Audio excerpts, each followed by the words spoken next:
Doctor ortho Ayurvedic oil and capsule. अब दर्द भी घुटने टेकेगा। रायपुर में मुख्यमंत्री विष्णुदेव साय ने सामूहिक तौर पर मनाया योग दिवस। कहा, योग को दिनचर्या का हिस्सा बनाएं, स्वस्थ समाज के निर्माण में दें योगदान। रांची में झारखंड राज्यसभा चुनाव के परिणाम पर जंग, राजद के धोखे के आरोप। कांग्रेस को घेरा, प्रदेश प्रभारी के राजू को पार्टी से निष्कासित की मांग। झारखंड के चतरा में माओवादियों ने 6 ग्रामीणों का किया अपहरण, 5 अपराधियों को धर दबोचा गया, सभी ग्रामीण सकुशल छुड़ाए गए। बीजेपी नेता सहित 3 को जिंदा जलाने के कोलिया तिहरा हत्याकांड में 4 आरोपियों ने किया सरेंडर। अब तक 8 आरोपी पुलिस की कस्टडी में दबिश जारी।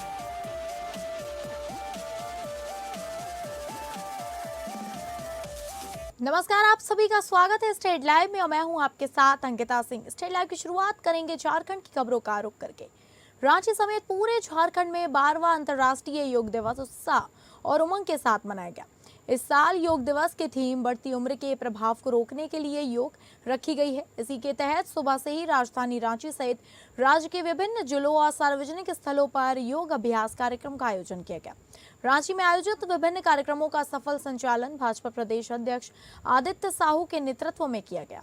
वहीं मोरहाबादी स्थित ऑक्सीजन पार्क में अंतर्राष्ट्रीय योग दिवस के अवसर पर विवेकानंद यूथ फाउंडेशन एवं आरसी डिफेंस एकेडमी के बच्चों के साथ राज्य के नेता प्रतिपक्ष एवं पूर्व मुख्यमंत्री बाबूलाल मरांडी ने योग अभ्यास किया। इस दौरान उन्होंने उपस्थित लोगों को संबोधित करते हुए योग के महत्व पर प्रकाश डाला और स्वस्थ जीवन शैली अपनाने का संदेश दिया। उधर एक अन्य कार्यक्रम में राज्य के स्वास्थ्य मंत्री इरफान अंसारी तथा केंद्रीय रक्षा राज्य मंत्री संजय सेठ सहित कई राजनीतिक एवं सामाजिक गणमान्य व्यक्तियों ने भाग लिया। सभी वक्ताओं ने योग के शारीरिक और मानसिक लाभों पर जोर देते हुए राज्यवासियों से इसे अपने दैनिक जीवन का हिस्सा बनाने का आह्वान किया। अंतर्राष्ट्रीय योग दिवस के अवसर पर पूरे राज्य में लोगों ने बढ़ चढ़कर भाग लिया और योग के माध्यम से स्वस्थ एवं निरोग जीवन का संकल्प लिया। उस समय मैदान में इतने सारे लोग देखते नहीं थे, आज तो दुनिया भर में, क्योंकि लोगों ने योग की महत्व को धीरे धीरे समझने लगा, क्योंकि योग से कैसे लोग निरोग हो सकते हैं और उसके लिए अगर आदमी सुबह थोड़ा आधा घंटा 1 घंटा समय देता है तो इससे बढ़िया और क्या हो सकता है। अब लोगों को इस योग की महत्व भारत ही नहीं, भारत तो पहले से जान रहे थे, उसको थोड़ा भूले हुए थे, लेकिन पूरी दुनिया आप इसको अंगीकार किया और पूरी दुनिया में आप सार्वजनिक रूप से आप सभी जो योग करते हुए आपको लोग दिखाई पड़े। पूरे देश भर में अंतर्राष्ट्रीय योग दिवस उत्साह के साथ मनाया गया। इसी क्रम में बेरमो के सीसीएल क्षेत्रों में भी विशेष आयोजन हुए। बी एंड के क्षेत्र के ऑफिसर्स क्लब में योग कार्यक्रम आयोजित किया गया। वहीं ढोरी लेडीज क्लब में भी आयोजन हुआ। कार्यक्रम की शुरुआत ढोरी के महाप्रबंधक रंजय सिंह ने दीप प्रज्वलित कर की। इस दौरान वक्ताओं ने कहा कि योग को योग गुरु की परंपरा का मूल आधार माना जाता है, जो शरीर, मन और आत्मा को संतुलित रखने का माध्यम है। बी एंड के महाप्रबंधक संजय झा ने कहा कि योग को केवल एक दिन तक सीमित न रखें, बल्कि इसे अपनी दैनिक दिनचर्या का हिस्सा बनाएं। कार्यक्रम में अधिकारियों, कर्मचारियों और यूनियन प्रतिनिधियों की उपस्थिति रही। सभी ने मिलकर योग अभ्यास कर स्वस्थ जीवन का संदेश दिया। आज अंतर्राष्ट्रीय योग दिवस 21 जून को बोकारो करगिल क्षेत्र में सभी अधिकारी, सब परिवार, कर्मचारीगण, सभी और स्कूल के बच्चे सभी को आमंत्रित किया गया था। सुबह 7 बजे से यह कार्यक्रम चल रहा है और योग प्रशिक्षक भी बाहर से बुलाए गए थे। उनके निर्देशन में अभी योग का कार्यक्रम हुआ और ये हम लोग को प्रत्येक दिन करना चाहिए, जिसका लाभ सभी को मिले। एक दिन करने से कोई फ़ायदा नहीं होने वाला है, इसको हम लोग को अपने जीवन में उतारना चाहिए, जिससे हम लोग स्वस्थ रहें और मन की शांति के लिए और शरीर को स्वस्थ बनाए रखने के लिए योग अति आवश्यक है। इसको हम लोग और आगे बढ़ाएं और हमारा यही आग्रह है सभी से कि अपने घरों में प्रत्येक दिन सुबह में इसको अवश्य करें। झारखंड राज्यसभा चुनाव में कांग्रेस प्रत्याशी को मिली हार के बाद कांग्रेस के प्रदेश प्रभारी के राजू ने राजद और माले पर धोखा देने का गंभीर आरोप लगाया था, जिससे नाराज राजद और माले ने के राजू पर उल्टा आरोप बढ़ा दिया है, जिससे राज्य में राजनीतिक माहौल गर्मा गया है। इसी क्रम में कल प्रदेश कांग्रेस ने अपने प्रभारी के बचाव में उतरकर एक संयुक्त प्रेस कॉन्फ्रेंसिंग आयोजित की। इस दौरान कांग्रेस के प्रदेश अध्यक्ष केशव महतो कमलेश ने के राजू पर लगे आरोप को बेबुनियाद बताते हुए राजद और माले को बड़ा संदेश दिया। तो वहीं कांग्रेस विधायक दल के नेता प्रदीप यादव, उपनेता राजेश कश्यप, 3 मंत्री और 8 विधायक की मौजूदगी में सहयोगी दलों के बयानों पर जवाब दिया गया। इस दौरान कांग्रेस नेताओं की तरफ से वित्त मंत्री राधाकृष्ण किशोर ने कहा कि उनके प्रभारी के राजू एक ईमानदार और कांग्रेस के समर्पित नेता हैं। राज्यसभा चुनाव में अप्रत्याशित हार की वजह से मन में आई भावनाओं की वजह से अगर उन्होंने कुछ बातें कह दी तो उस पर सहयोगी दलों को इस तरह के आरोप और बयानबाजी नहीं करनी चाहिए थी। इसके साथ ही उन्होंने कहा कि उनका महागठबंधन सिर्फ एक राज्यसभा चुनाव के लिए नहीं बना है, ये विधानसभा चुनाव, लोकसभा चुनाव और राज्य के हितों के लिए बना है। कांग्रेस ने यह भी कहा कि अगर उनके प्रभारी के बयान से अगर सहयोगी दलों के नेताओं को कोई ठेस पहुंची हो तो वह उसे आपस में बैठकर यह कह सकते हैं, लेकिन जो बयान सहयोगी दलों की ओर से आए हैं वो पीड़ादायक है। चुनाव के पहले झारखंड राज्य में झारखंड मुक्ति मोर्चा, भारतीय राष्ट्रीय कांग्रेस, राष्ट्रीय जनता दल और वाम दलों के बीच चुनाव परिणाम के उपरांत एक गठबंधन हुआ चुनाव के पूर्व, और जिसका आसार सरकार के रूप में दिखाई पड़ा।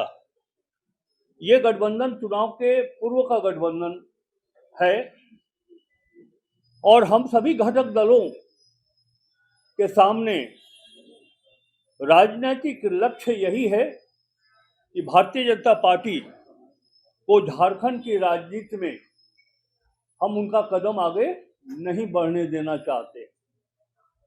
बिल्कुल स्पष्ट है और इसका कारण है वैचारिक, नीतिगत और सैद्धांतिक दृष्टिकोण। हम सबों को पूरा विश्वास था, हमारे पास 56 वोट थे। झारखंड में राज्यसभा की 2 सीटों पर हुए चुनाव में कांग्रेस प्रत्याशी प्रणब झा को मिली करारी शिकस्त के बाद कारण अब महागठबंधन इंडिया के 2 बड़े सहयोगियों राष्ट्रीय जनता दल और कांग्रेस के बीच चुनावी जंग तेज हो गई है। रांची स्थित राजद के केंद्रीय कार्यालय में एक प्रेस कॉन्फ्रेंसिंग के जरिए पार्टी के सभी विधायक और शीर्ष नेताओं ने कांग्रेस को आड़े हाथों ले लिया। इस दौरान मंत्री संजय प्रसाद यादव, विधायक सुरेश पासवान सहित राजद के अन्य सभी आला अधिकारी ने कांग्रेस पर उल्टा आरोप लगाते हुए पार्टी के प्रभारी के राजू को कांग्रेस से बाहर करने की मांग की। इस दौरान मुख्यमंत्री सह महागठबंधन के नेता हेमंत सोरेन को कांग्रेस पर उचित कार्रवाई करने की भी मांग कर डाली। तो वहीं राजद के सोशल मीडिया हैंडल से कांग्रेस को नसीहत देते हुए कहा कि दूसरों पर बेबुनियाद आरोप मढ़ने से पहले बेहतर होगा कि पार्टी अपनी आंतरिक कमियों को तलाशे और अपने नेताओं के बचकाने बयानों पर लगाम लगाए। उधर परिमल नाथवानी की जीत का डंका बजाते हुए प्रदेश भाजपा के वरिष्ठ नेता एवं रांची विधायक सीपी सिंह ने भी के राजू को घेरते हुए इस बात का दावा किया कि कांग्रेस किसी भी सूरत में महागठबंधन का साथ नहीं छोड़ेगी। पहले तो कांग्रेसियों को संभालना चाहिए था ना। ये कांग्रेसी को बीएनआर होटल में रखे थे, काहे के लिए रखे थे भाई? तो मेरा कहना है कि इनको 19 ही वोट मिला और 16 वोट इन्हीं के पास था। इनके कांग्रेसियों ने, मैं दावे के साथ कह सकता हूं, कांग्रेसियों ने इनके साथ धोखा किया है। और मैं धोखा नहीं कहूंगा, मैं यही कहूंगा कि ये कांग्रेसी जानते हैं कि कांग्रेस अब विलुप्त पार्टी होने जा रही है, इसीलिए उन्होंने सर यहाँ पर सरकार झारखंड के चतरा से बड़ी खबर है, जहां सिमरिया थाना क्षेत्र के टूटी लावा इलाके में प्रतिबंधित उग्रवादी संगठन एमसीसी या माओवादी कम्युनिस्ट सेंटर का नाम लेकर 6 ग्रामीणों के अपहरण का मामला प्रकाश में आया है। चतरा पुलिस ने त्वरित कार्रवाई करते हुए इस सनसनीखेज कांड का खुलासा कर 5 अपराधियों को गिरफ्तार कर लिया है। गिरफ्तार आरोपियों में से 2 वयस्क और 3 नाबालिग शामिल है। पुलिस ने अपहृत सभी ग्रामीणों को सकुशल बरामद कर लिया है। प्रेस वार्ता में एसडीपीओ नगर नागरगोजे शुभम भाऊ साहब ने बताया कि 18 जून को हथियारबंद अपराधियों ने 6 ग्रामीणों का अपहरण कर लिया था। अपहरण के बाद आरोपियों ने स्वयं को एमसीसी का सदस्य बताते हुए परिजनों से 1 लाख रुपए की रंगदारी की मांग की थी। मामले की सूचना मिलते ही पुलिस अधीक्षक के निर्देश पर विशेष छापेमारी दल का गठन किया गया। तकनीकी अनुसंधान से खुला राज, एक आरोपी अब भी फरार। पुलिस ने तकनीकी अनुसंधान, गुप्त सूचना एवं स्थानीय साक्ष्यों के आधार पर कार्रवाई करते हुए रमेश गंजू, सतीश कुमार गंजू समेत 3 नाबालिगों को गिरफ्तार कर लिया है। हालांकि इस घटना में शामिल एक अन्य आरोपी अभी भी फरार है, जिसकी गिरफ्तारी के लिए लगातार छापेमारी जारी।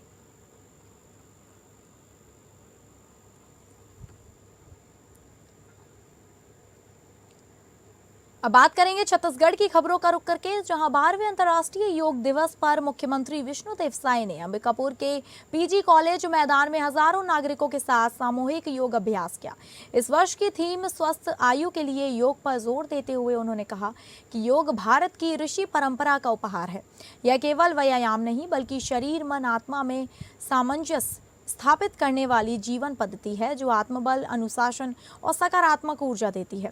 मुख्यमंत्री ने कहा कि बदलती जीवन शैली और तनाव के दौर में योग हर आयु के लिए स्वास्थ्य सुरक्षा का सरल उपाय है। स्वस्थ व्यक्ति से ही स्वस्थ समाज और विकसित राष्ट्र बनता है। प्रधानमंत्री मोदी के प्रयासों से 2014 में संयुक्त राष्ट्र द्वारा 21 जून को अंतर्राष्ट्रीय योग दिवस घोषित किए जाने से योग को वैश्विक पहचान मिली। उन्होंने बताया कि योग मधुमेह, उच्च रक्तचाप, तनाव, अनिद्रा और मोटापे जैसी बीमारियों से बचाव में प्रभावी है। महर्षि पतंजलि और भगवान श्री कृष्ण के योग संदेशों का उल्लेख करते हुए उन्होंने कहा कि योग भारतीय संस्कृति का अभिन्न अंग है। राज्य सरकार योग को बढ़ावा देने के लिए प्रतिबद्ध है। इसी क्रम में योग विषय को समाज कल्याण से हटाकर चिकित्सा शिक्षा विभाग के अधीन किया गया है, ताकि शिक्षा, प्रशिक्षण और अनुसंधान को गति मिले। मुख्यमंत्री ने बच्चों, युवाओं से योग को दिनचर्या बनाने का आह्वान किया। उन्होंने जनजातीय युवाओं की शिक्षा का जिक्र करते हुए कहा कि दिल्ली ट्राइबल हॉस्पिटल में सीटें 50 से बढ़ाकर 200 की गई हैं, जिससे 13 युवाओं ने हाल ही में यूपीएससी प्री पास किया। राष्ट्रीय योग दिवस है और सबसे पहले मैं माँ महामाया की पवित्र भूमि अंबिकापुर से समस्त छत्तीसगढ़ वासियों को अंतर्राष्ट्रीय योग दिवस की बहुत बहुत बधाई देता हूँ, बहुत बहुत शुभकामनाएं देता हूँ। आज योग को, जो हमारे देश की एक पुरानी विधा है, हजारों साल से ये यहाँ पर चल रहा है। हमारे ऋषि मुनियों ने इसे शुरू किया है, जिसको विश्व विख्यात करने का काम हमारे देश के यशस्वी प्रधानमंत्री श्री नरेंद्र मोदी जी ने किया है।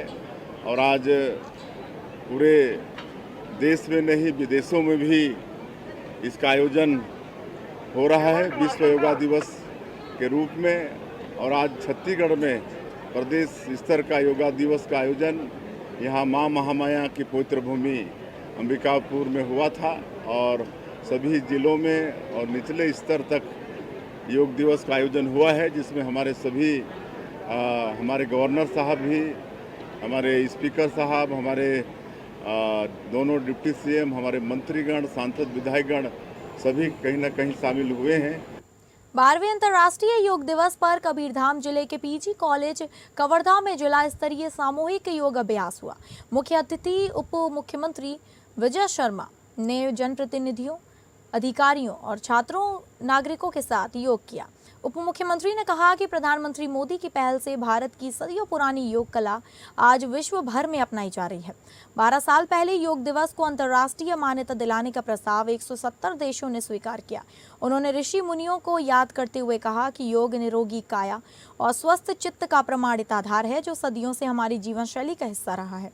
उन्होंने नियमित योगाभ्यास पर जोर दिया। पतंजलि योग समिति के प्रशिक्षकों ने ताड़ासन, वृक्षासन, त्रिकोणासन, भुजंगासन, प्राणायाम सहित विभिन्न आसनों का अभ्यास कराया और उनके लाभ बताए।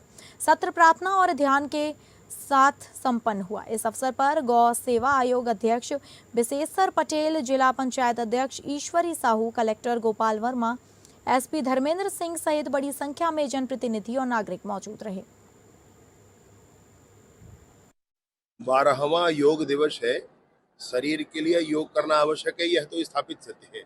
महत्वपूर्ण यह है कि 12 वर्षों से पूरी दुनिया 170 देशों ने समर्थन देकर के योग दिवस पूरे विश्व में मनाने का निर्णय लिया और पूरा विश्व आज भारत की इस विद्या को, भारत की इस पद्धति को अपना करके अभ्यास करता है। इसका सारे विश्व में आज के दिन योग के, प्राणायाम के इस तरह से आयोजन होते हैं।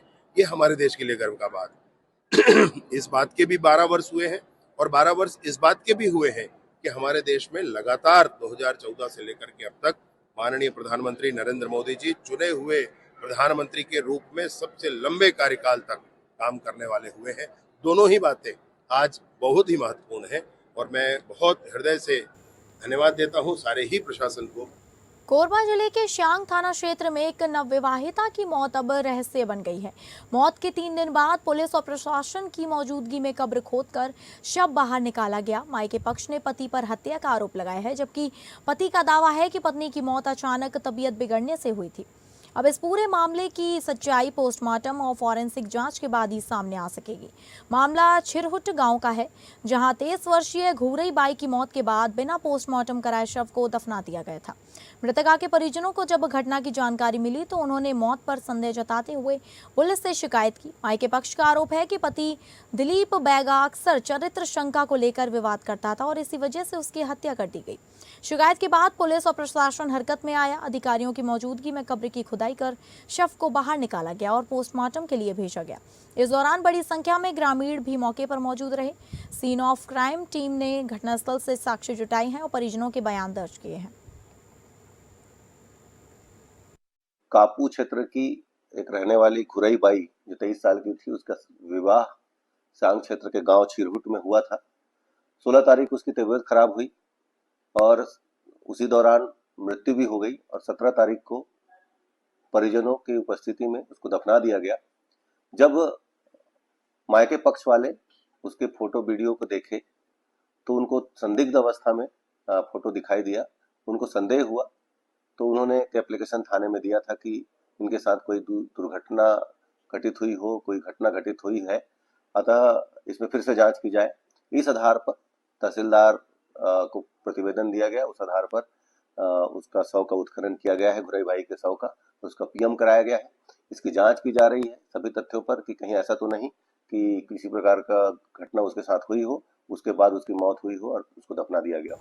सभी तथ्यों पर जांच की जा रही, कार्रवाई की जा रही है। छत्तीसगढ़ के कोरिया और एमसीबी जिले की सीमा ने इस वक्त की खबर सामने आ रही है। सोनहत ब्लॉक के नौगई में हुए खौफनाक तिहरी हत्याकांड मामले में पुलिस के बढ़ते दबाव के आगे घुटने टेकते हुए आखिरकार 4 मुख्य फरार आरोपियों ने मनेन्द्रगढ़ में आत्मसमर्पण कर दिया, जबकि एक आरोपी अभी भी पुलिस की गिरफ्त से बाहर है। पुलिस अब इन आरोपियों की अग्रिम कार्रवाई के लिए कोरिया जिला पुलिस को सौंपने की तैयारी में है। इस खौफनाक वारदात के बाद से ही पुलिस लगातार फरार आरोपियों पर दबाव बना रही थी। पुलिस के चौतरफा दबाव के चलते आज 4 नामजद आरोपियों मनोज त्रिपाठी, अमन त्रिपाठी, आशुतोष त्रिपाठी और निशांत ने सरेंडर कर दिया। गौरतलब है कि बीती 16 जून की रात को नौगई इलाके में इस जघन्य हत्याकांड को अंजाम दिया गया था। वारदात के तुरंत बाद मुस्तैद हुई पुलिस ने पहले ही 4 आरोपियों को गिरफ्तार कर लिया था और आज हुए इस ताज़ा सरेंडर के बाद अब तक इस मामले में कुल 9 में से 8 आरोपी पुलिस की कस्टडी में आ चुके हैं। एसपी के मुताबिक पकड़े गए ये चारों आरोपी एक ही खानदान के हैं और इनके घर भी आसपास हैं। फिलहाल पुलिस ने कोरिया पुलिस के सुपुर्द कर आगे की कड़ाई से पूछताछ और जांच की बात कह रही है। 16 जून की रात में घटित हुई थी, हमें पता चला था। उसके बाद से इतनी बड़ी घटना थी कि सभी लोग लगे हुए थे। जितने आरोपी थे, 9 आरोपी हमने चिन्हांकित किए थे उसी दिन। 4 आरोपी उसी दिन गिरफ्तार हो गए थे उसी रात में और बाकी 5 आरोपी फरार चल रहे थे। तो उन 5 में से जो लगातार पुलिस के द्वारा दबाव बनाया जा रहा था उनको गिरफ्तारी करने के लिए, उनको केस में सहयोग करने के लिए, वो लगातार किया जा रहा था हमारी सभी टीम्स के द्वारा। और उसी के चलते 4 लोगों ने आज यहाँ पे सरेंडर किया है। तो आगे की कार्रवाई कोरिया जिले की पुलिस के द्वारा करी जाएगी। तो नाम बता दीजिए मैडम, कौन कौन है 4? इनके नाम है मनोज त्रिपाठी है, अमन त्रिपाठी है, आशुतोष त्रिपाठी है और निशांत। अंतर्राष्ट्रीय योग दिवस के अवसर पर वशिष्ठ योग फाउंडेशन के तत्वाधान में सैंडिस कंपाउंड मैदान में भव्य निःशुल्क योग शिविर का आयोजन किया गया। सुबह आयोजित इस कार्यक्रम में शहर के सैकड़ों लोगों ने बढ़ चढ़कर भाग लिया और योग अभ्यास कर स्वस्थ जीवन का संकल्प लिया। कार्यक्रम के मुख्य अतिथि बिहार सरकार के कृषि मंत्री विजय कुमार सिन्हा थे। वहीं पूर्व केंद्रीय मंत्री अश्विनी कुमार चौबे तथा उनके सुपुत्र अरिजीत शाश्वत चौबे भी विशेष रूप से उपस्थित रहे। कार्यक्रम में नगर विधायक रोहित पांडे सहित कई गणमान्य नागरिकों और समाजसेवियों ने अपनी भागीदारी निभाई। योग शिविर का संचालन वशिष्ठ योग फाउंडेशन के निदेशक एवं अंतर्राष्ट्रीय योग गुरु धीरज वशिष्ठ ने किया। उन्होंने उपस्थित लोगों को विभिन्न योगासन, प्राणायाम और ध्यान की विधियां सिखाई। उन्होंने कहा, योग केवल शरीर को स्वस्थ रखने का माध्यम नहीं है, बल्कि यह मन और आत्मा को भी संतुलित एवं सकारात्मक बनाने का कार्य करता है। नियमित योग से अनेक बीमारियों से बचाव संभव है तथा जीवन में ऊर्जा और आत्मविश्वास का संचार होता है। उन्होंने कहा कि भागलपुर को स्वस्थ और निरोग बनाने के संकल्प के साथ इस योग शिविर का आयोजन किया गया है। योग शिविर के दौरान लोगों में विशेष उत्साह देखने को मिला। महिलाओं, युवाओं, बुजुर्गों और बच्चों ने बड़ी संख्या में भाग लेकर योग के प्रति अपनी जागरूकता का परिचय दिया। कार्यक्रम के अंत में सभी लोगों ने नियमित योग करने और स्वस्थ समाज के निर्माण में योगदान देने का संकल्प लिया। अंतर्राष्ट्रीय योगा दिवस हमारे सनातन संस्कृति के तपस्वियों का वह उपज है जिससे मानवता की रक्षा के लिए, रोग से मुक्त के लिए, सकारात्मक ऊर्जा के लिए और देश के प्रधानमंत्री नरेंद्र मोदी जी के बाद पूरा विश्व जिसको स्वीकारा है और आज मानवता के शारीरिक, मानसिक सुख शांति का ये सबसे बड़ा आधार है। इस योगा दिवस पर सभी मानव जाति को, पूरे देशवासी को अपना विहार को पूर्णतः स्वस्थ, निरोग और सकारात्मक ऊर्जा से आज हम आगे बढ़ाएंगे। विकसित बिहार, विकसित भारत बनाएंगे। भागलपुर में आगामी मुहर्रम पर्व को लेकर जिला प्रशासन पूरी तरह सतर्क और सक्रिय नजर आ रहा है। पर्व के दौरान कानून व्यवस्था बनाए रखने तथा शांति और सौहार्दपूर्ण माहौल में त्योहार संपन्न कराने के उद्देश्य से जिला प्रशासन और पुलिस प्रशासन लगातार शांति समिति की बैठकें आयोजित कर रहे हैं। इन बैठकों में शहर के गणमान्य नागरिकों, शिक्षाविदों, सामाजिक कार्यकर्ताओं और विभिन्न समुदाय के प्रतिनिधियों की सक्रिय भागीदारी हो रही है। बैठक के दौरान वरीय पुलिस अधीक्षक ने स्पष्ट कहा कि मुहर्रम का त्योहार आपसी भाईचारे और शांति के साथ मनाया जाए। इसके लिए प्रशासन ने व्यापक तैयारियां की हैं। शहर के संवेदनशील क्षेत्रों सहित विभिन्न स्थानों पर पर्याप्त संख्या में पुलिस बल की तैनाती की जाएगी। इसके अलावा अतिरिक्त पुलिस बल भी मंगाया गया है ताकि किसी भी अप्रिय स्थिति से प्रभावी ढंग से निपटा जा सके। प्रशासन की ओर से बताया गया कि पर्व के दौरान प्रमुख चौक, चौराहों और जुलूस मार्गों पर विशेष निगरानी रखी जाएगी। सीसीटीवी कैमरों और अन्य तकनीकी माध्यमों से गतिविधियों पर नजर रखी जाएगी। अधिकारियों ने लोगों से अफवाहों पर ध्यान नहीं देने और किसी भी संदिग्ध गतिविधि की जानकारी तुरंत प्रशासन को देने की अपील की। बैठक में मौजूद शिक्षाविदों, समाजसेवियों और शहर के अन्य सम्मानित लोगों ने जिला प्रशासन की पहल की सराहना करते हुए कहा कि इस बार सुरक्षा और शांति व्यवस्था को लेकर विशेष तैयारी की जा रही है। सभी लोगों की जिम्मेदारी है कि वे प्रशासन का सहयोग करें और आपसी प्रेम, भाईचारे तथा अमन चैन के साथ मुहर्रम का त्योहार मनाएं। प्रशासन को उम्मीद है कि सभी समुदाय के सहयोग से इस साल मुहर्रम का पर्व पूरे भागलपुर में शांतिपूर्ण, सौहार्दपूर्ण और सुरक्षित वातावरण में संपन्न होगा। बताना चाहते हैं कि आज ये समीक्षा भवन में जिला स्तरीय शांति समिति की यहाँ पर बैठक की गई थी, जिसमें जिला स्तरीय सभी पदाधिकारी और थानाध्यक्ष और साथ में जो है शांति समिति के सभी सदस्यों ने हिस्सा लिया। उन लोगों ने अपनी बातें रखी, कहीं लाइटिंग की समस्या, कहीं सुरक्षा की समस्या, जो भी चीज़ें रही उसको अच्छे से हम लोग नोट कर लिए हैं और सबको बता भी दिया गया कि हमारे पास पर्याप्त संख्या में बल उपलब्ध कराया गया है। साथ में हमारे जो नए सिपाही इस बार ट्रेंड हुए हैं 500-600 की संख्या में वो अतिरिक्त मिल गए हैं, तो हमारे पास फोर्स की भी कमी नहीं है। और साथ में जहाँ पे लास्ट ईयर कुछ अखाड़ों का आपस में समय का जो है कुछ क्लैश था, उसको भी हम लोग चिन्हित कर लिए हैं, उसको अलग अलग समय निर्धारित कर दिया गया है। और इसके अतिरिक्त सबको जो पहले से हम लोग बताते आए हैं कि जो डीजे की बात रहती है, डीजे प्रतिबंधित रहता है कहीं को, क्योंकि कई बार डीजे में लोग अश्लील गाना या कुछ ऐसे भड़काऊ गाना बजा के आपस में जो है लड़ाई कर लेते हैं। कई बार अखाड़े ही आपस में लड़ जाते हैं। महाराष्ट्र की अब रुख करेंगे खबरों का, जहां महाराष्ट्र थाने जिला के कल्याण सूचक नाका क्षेत्र में एक दर्दनाक हादसा सामने आया है। घर की छत पर खेलते समय एक बच्चा महावितरण के हाई टेंशन वाले बिजली तार की चपेट में आ गया, जिससे उसे जोरदार करंट लगा और वह गंभीर रूप से झुलस गया। घायल बच्चे को तत्काल उपचार के लिए अस्पताल भर्ती कराया गया है। प्रत्यक्षदर्शियों के अनुसार बच्चा घर की छत पर था, तभी वह पास से गुजर रहे हाई टेंशन तार के संपर्क में आ गया। करंट लगते ही इलाके में अफरा तफरी मच गई और स्थानीय लोगों ने उसे तत्काल बचाकर अस्पताल पहुंचाया। घटना के बाद स्थानीय नागरिकों में भारी नाराजगी देखने को मिली। शहरवासियों का आरोप है कि संबंधित हाई टेंशन लाइन पिछले करीब 3 महीनों से बंद थी, लेकिन महावितरण ने इसे बिना किसी पूर्व सूचना के दोबारा शुरू कर दिया।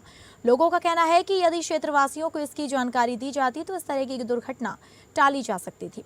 स्थानीय लोगों ने महावितरण की कार्यप्रणाली पर सवाल उठाते हुए मामले की जांच और जिम्मेदार अधिकारियों के खिलाफ कार्रवाई की मांग की है। वहीं घटना के बाद क्षेत्र में सुरक्षा व्यवस्था और बिजली लाइनों की स्थिति को लेकर भी चिंता बढ़ गई है। फिलहाल बच्चे की हालत गंभीर बताई जा रही है और मामले की जांच जारी है।